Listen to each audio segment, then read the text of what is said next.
לך שכל של ציפור, עדיף שתישאר בבור, כי בקרוב אתה תמות. אתה פשוט אידיוט גמור עם שיגעון גדלות חמור, אתה שטן או בקיצור אתה חלאת האנושות. גם אם תזרוק עלינו טילים או תאיים על הגלילים, החברים שלך מסוריה ואיראן.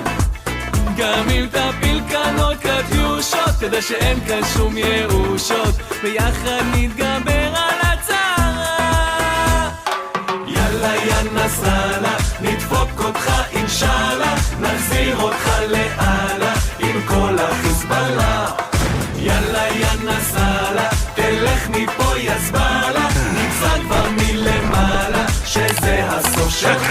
אתה עלוב, אתה קטן, אתה מזכיר אורנגוטן, יש לך קינים על הזקן ובקרוב תעוף מכאן. אתה ג'וק מת, אתה בואש, אתה מתחיל להתייאש, צהל אותך רק מבקש כדי לשרוף אותך באש. גם אם תזרוק עלינו טילים או תאיים על הגלילים, החברים שלך מסוריה ואיראן.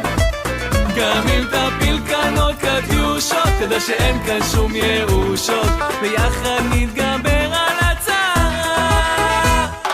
יאללה יא נסראללה, נדפוק אותך אינשאללה, נחזיר אותך לאללה עם כל החיזבאללה.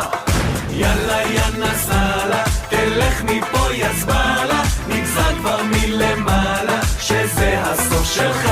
אז תקשיב טוב יא חיזבאלונצ'יק עלוב, ותהיה מוכן, כי בקרוב כל צה"ל עם האפאצ'ים, ה-F-16, הספינות, הטילים, הטנקים, הקומנדו, צנחנים, גולני, גבעתי, כולם מגיעים אליך לביקור.